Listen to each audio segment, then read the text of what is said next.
We are in the middle of our series called Featherweight University. Tonight is what I'm calling the 103 class, which is the oil and lubrication points. I see I'm up on Facebook. Let me just make sure I'm good on the YouTubes.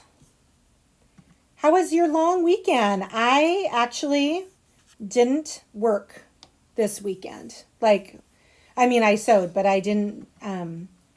I usually work every day, and sometimes it feels like I work every day, and so I force myself to not work. Angel, you beat Linda Wood. That never happens. Snow it is. Okay, there's this. Next. Okay, I'm up on YouTube, so if you can see me, say hi and tell me where you're from. So tonight I'm calling Featherweight, hi Lisa, Featherweight University. So during the holidays, we had a lot of people reach out to the shop, people that were new to featherweights, new to quilting. And so I thought it would be a good idea to do a series in the month of January instead of our regular Ask the Doctor, which is where I answer viewer questions. We are doing this 4-part series called Featherweight University. So there's a class 101, 102, 103, 104.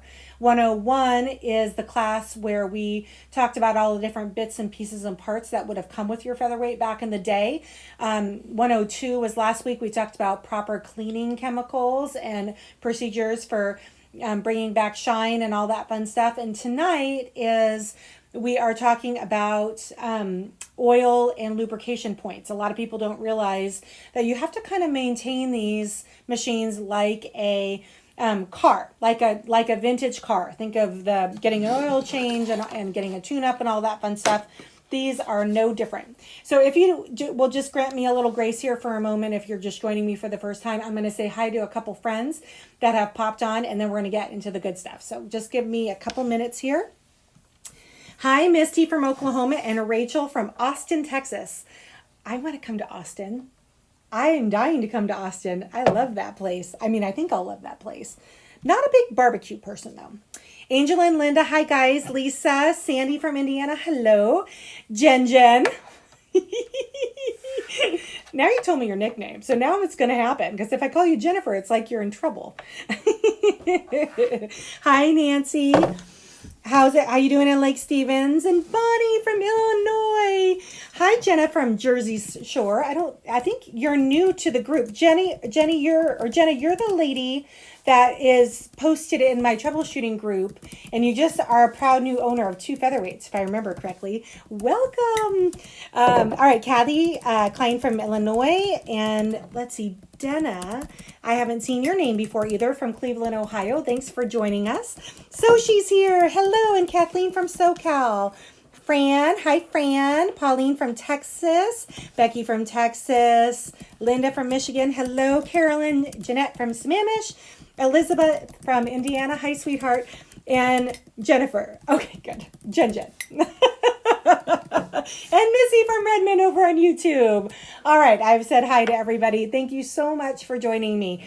Again, my name is Darlene from Featherweight Doctor. Hello, Peggy from Central Louisiana. Let's get started. We have lots of stuff to talk about tonight. So we're going to pop around a little bit within my camera system. Snowy Kentucky. Is it normally snowy, Deb Sinclair?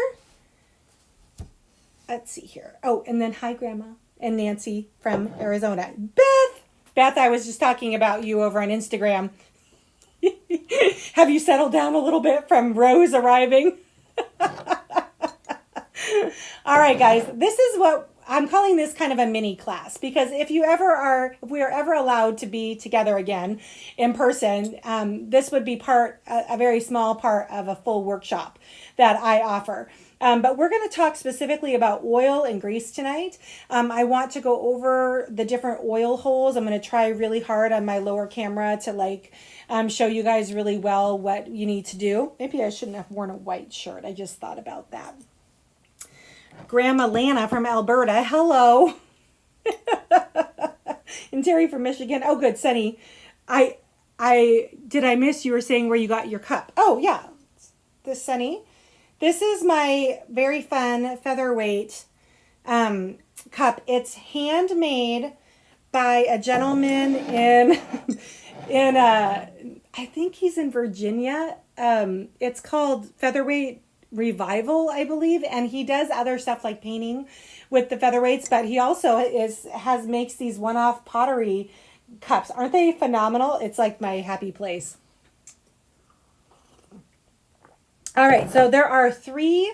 Well, let's back up even a step further. We have oil, we have grease.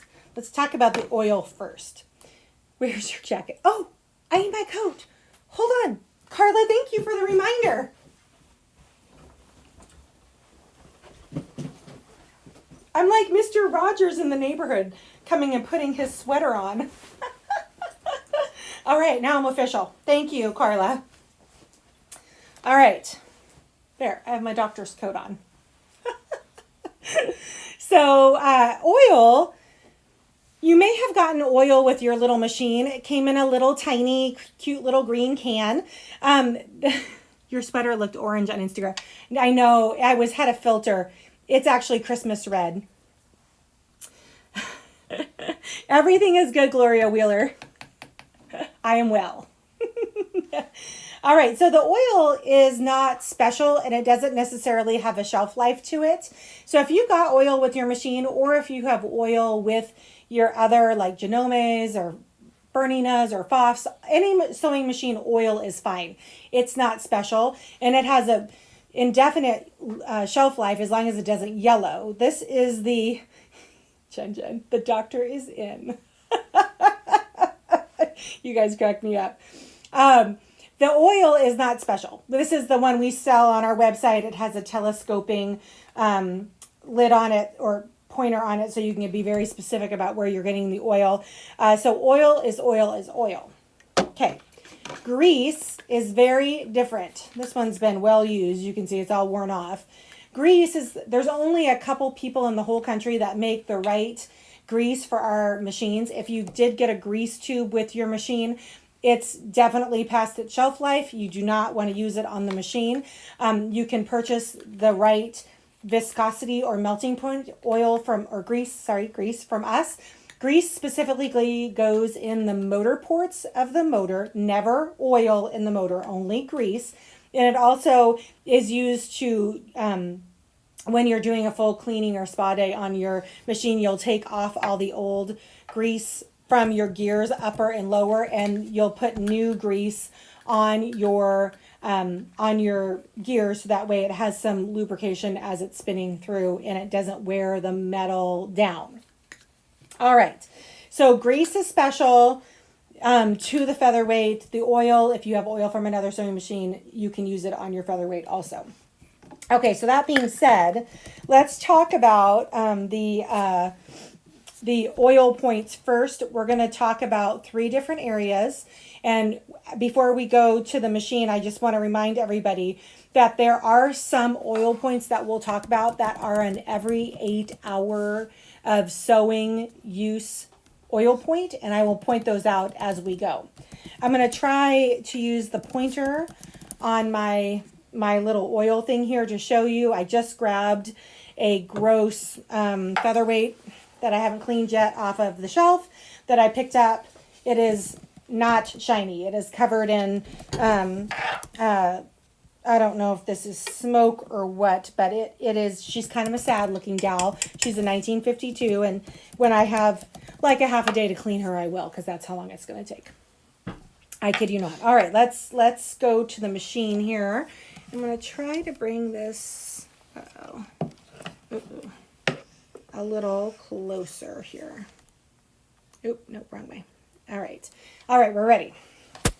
Let's go over the top oil holes first. So we are going to work our way across the top. Every time I say oil hole, it's 1 drop of oil. 1 drop of oil. Do not get carried away, especially when we get to behind the faceplate. But over the top is, we have this big hole is an oil hole. There is a hole just behind it right here. That's an oil hole. There is an oil hole right here. there is one, this spool pin cover has been removed so you can see more clearly, but there's one right here. 1 drop of oil on this shiny shaft here. You can see as it rolls around. The general rule of thumb is wherever there's metal on metal in movement, you need a drop of oil.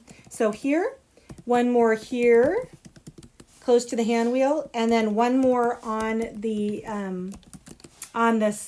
bobbin winder. So you put a drop of oil here. So okay, so let's go back up here. So what we're going to do, that is the oil holes across the top. There are no oil points across the top of the machine that are every 8 hours. So what that means is it's whenever you do your kind of annual service, you will hit all of these oil holes. So I suggest a annual service if the machine is used occasionally. If this is your everyday stitcher and you're using this every day or several times a week, you probably need to do this more like every 6 months as opposed to once a year. And if your machine sits for more than 30 days, it also needs to be done before you do much sewing on it. Okay, so let's go to, we're going to go back here to the faceplate. All right. Now this area is very important that you are only getting 1 drop of oil per spot, because if you get carried away in here, it will drip down onto your project. So we don't want to do that. The first thing I want you to do is to kind of familiarize yourself with the movement of the machine. So start spinning the hand wheel so you can kind of see where the big wild movements are for the metal to metal contact getting a drop of oil. So you can see here that this arm right here, the take up lever arm, has a huge movement. Here, it goes behind these shafts and then connects down here. So at the top, or at every joint in this long spidery arm, gets a drop of oil every 8 hours of sewing, okay? The other points on here, you put a drop in here where the screw is for, this is the presser foot lever here, where that is going through the metal cavity, drop of oil, where the needle is going up and down, drop of oil. And then there actually are physical holes at the top of all these joints. You might need to roll this around with a flashlight in your hand to be able to see them, but there are physical holes on the top of all of these joints. For your oil advice, does it go with other makes and models? No, Pauline in Texas, this is really specific to the Featherweight. I have noticed that a lot of the vintage Singers are similar, but this is very specific to just the 221, 222 machines. Great. And I have Jody is on from YouTube. Thanks for joining us. It's her first time today. Well, welcome.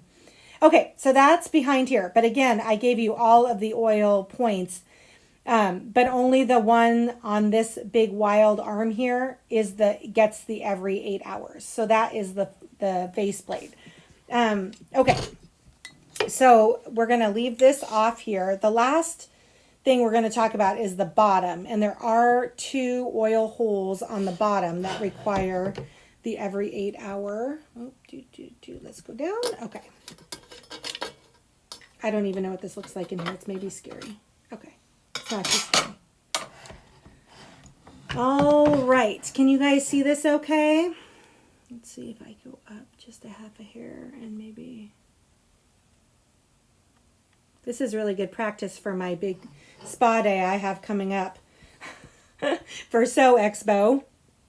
All right, I'd like to point out a couple of major components here.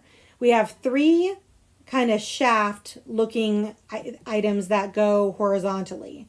This main silver shaft is the wild movement one. You guys see that because it spins the gears.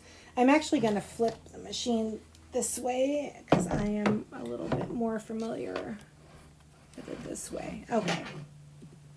Oops, dump that. Sorry, guys.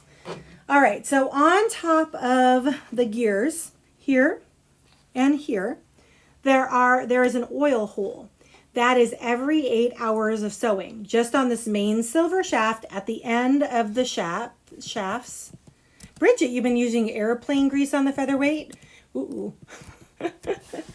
There is very specific grease for the Featherweight. You want to make sure you're using the right temperature controlled grease. So here and here are the oil holes that are every 8 hours. And then there is a bunch that are underneath here. So at the end of each of these shafts, the 4 shafts are an oil hole. There is a shaft that goes down into the machine right here. At the top and the bottom of the shaft gets an oil drop. There is a half a shaft underneath here. On the top of both of those ends of the short shaft behind the shaft also gets a drop of oil.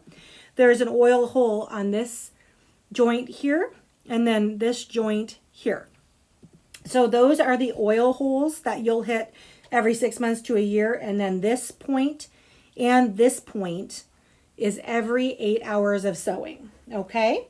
Now this also has a set of gears here and on the top. And when you are going through for that 6 months to a year cleaning, you want to make sure that you clean off all this old grease with like a cleaning brush. We sell them on our website, featherweightdoctor.com. You also can use scent if it's really like caked on there. Sometimes I think technicians are paid by the ounce weight of however much grease they put into your machine. You can use scent-free kerosene to get the extra nasty grease off of the gears. So feel free to use scent-free kerosene. Be careful not to get it too close to these wires back here. You shouldn't overly saturate the inside of this with scent-free kerosene, but a little bit is good. Let's talk about resource materials real quick too. So I'm going to come back up here. So there are a number of resources that detail out what the points that I just talked about. The least expensive one that we carry on our website is a $10 Singer service manual. It will give illustrations of the different oil points. It won't talk about every 8 hours though. You'll need to go through and kind of highlight this. This video will be available after tonight, both on YouTube and on Facebook. So feel free to kind of review where I said the every 8 hour oil holes are. We also carry a resource that was written by our mentor, Dave McCullum. Mr. McCullum is a retired Boeing worker, and he was an illustrator, and he has drawn full illustrations of the Featherweight, and in his book he details out with a little asterisk where the every 8 hour oil holes are. All right, well, that is the maintenance schedule and the oil and grease ports. Oh, we didn't talk about grease for the motor. Glad I reminded myself. Okay. All right, so, oh, thanks, babe. Ray just linked it on Facebook, if you're out on Facebook. When we are using the kerosene, can we use a cotton swab to apply it? So Rachel wants to know on YouTube. That is actually an excellent question. Be really careful with cotton swabs, because if you leave like little pieces of it behind, it might get caught up in something that it shouldn't. So we usually recommend that you use the actual lint brushes that we carry on the website, which one side looks like a small chimney sweep and the other side looks like a little broom, just because those big plastic fibers will not get caught or left behind in the Featherweight. So just be really careful when you're using cotton swabs. Mary, thank you. I forgot about 2 places, and Mary just reminded me. All right, we're going to go back here. I forgot about these 2. So when you're doing the top side of the machine, just tip it forward like this. But these 2 holes down the back of the shaft are also oil holes. And Mary Fisher, my buddy in Redmond, just reminded me of the one that will cause the most amount of noise. It's in the bobbin area. So I've taken out my bobbin casing. And what you're going to do is spin this around until you can start to see. Do you guys see those little teeth right there? They look like jack-o'-lantern teeth. When you can see the little teeth in here, you put 1 long drop of oil on all of those teeth. Yeah, you just have to see it's right there. You just have to spin it so you can see the jack-o'-lantern teeth. Use your finger, no fuzzies. Yes, exactly, Lisa. All right, Mary, thank you so much for reminding me of the bobbin. I missed the first half of your show. Oh, yes. Mel, the show will be available, so you can go through and review it. All right, what was I talking about? Oh, resources. So Mr. McCollum's book is full illustration. It's kind of the Bible of the featherweight. So you'll, it's much more than just your oil and lubrication points, but he does a really good job of writing it out in a real clear and easy way. Ray, what else was I saying? Drawing a blank. I think that was it. Yeah, oil and lubrication points and the maintenance schedule. Okay. Whew, I think we covered it. In class, that usually takes about 45 minutes or longer because everybody's, going through and trying to find these points for the first time, and it takes a little bit longer. All right, so this was our Featherweight University 103 class. So covering the oil and lubrication points. Oh, the motor. That was what I was talking about. All right, let's go back close in here. So on the motor, there are 2 ports that need to be cleaned out. So one here on top and then one here on front. When you purchase the grease from us, there are little tiny straws in here as well as a syringe of grease. Thank you, Charlene. Thank you, Fran. You guys are all keeping me on point. Thank you. So, I think the things got taken out of here. Basically, you are going to, let me just tip this down a half a hair. You are going to feed the little straws into the 2 ports and get all the old grease out. It will, once you start dropping the little tiny the little tiny straw down into these 2 ports, the old black grease will feed back up into the tube. And once you've removed all of the old grease, you use the dental syringe to top off. You keep squeezing until it starts working its way back out. You top off these old ports. So that is how you use the grease on your motor. So let me just review really quick. Do you sell the book? Kathleen, we do sell the book. Let's see here. Can we go... let's see. Stop, let me do it. Okay. Sorry. So the grease should happen, the greasing of the motor should happen when you do all of the oil points. So every 6 months to a year, depending on how often you use the machine. We recommend that if you have a motor, if the machine comes to you and there was no grease in it, so like when you fed the straws down into the motor ports and nothing came back out, you probably should add a bunch of grease in and then run it for about a month or so, or maybe just 2 weeks, and then go back in and change it out again, just because it has to kind of resaturate and lubricate everything where no grease was residing before. So and that's happened to us a number of times where there was no grease in the motor at all when it came into the shop, and so we had to kind of top it off, run it, and then take out this stuff, the new stuff that we just put in, and retop it off with brand new stuff, and then you're good for a while. So that is, let's see here, we have a couple more questions. Angel in Houston, do the gears on the top under the spool? Yes, they do. All of the gears, so on the top and underneath, Angel, get cleaned of all of the old black nasty grease, and then you put the new grease on. We recommend using your finger to really get it into the teeth of the grease or the gears well, you squirt the grease from the dental syringe onto your finger, and then use it to kind of paint into your finger, to kind of paint the grease into the different grooves on the gears. You only have to get it on the one gear that you can see, because as you roll the machine forward, it'll get on the lower gears. So what kind of grease Robin wants to know? Gamma. Gamma was first. Oh, Gamma. Grandma Lana. Gamma. We just watched that movie, The Proposal, the other night, and Betty White's character name was Gamma. Grandma Lana, is there anything else we can do other than the straws that will come with your grease? So there are some of the ports on the motors are actually too small of a diameter for the straws. That's happened to me before. And then the only thing you can do at that point is take like a fine sewing needle. I like these magic pins are super fine, and use that to kind of, to fish out the old grease to make room for the new grease to come in. And then Robin wants to know what kind of grease. This is the grease we sell here on the website. This is a really old tube. You can see it's really worn off. But we call it prescription grease, and it's available on featherweightdoctor.com for $7.95. So this is our grease. Yay! All right, you guys. Does anybody else have any questions before I pop off? I so appreciate all the questions. This is awesome. All right. If I jump off and I don't see your question come over, please feel free to either email the shop at info@featherweightdoctor.com. I will get right back with you. Today has been kind of a busy day. I didn't know whether I was going to get phone calls from the holiday or not, but I have had quite a few phone calls. And I think there's a number of messages that are in my social media accounts that I have to get back to. So if you messaged me earlier, I haven't seen it yet. It's been a little nutso around here.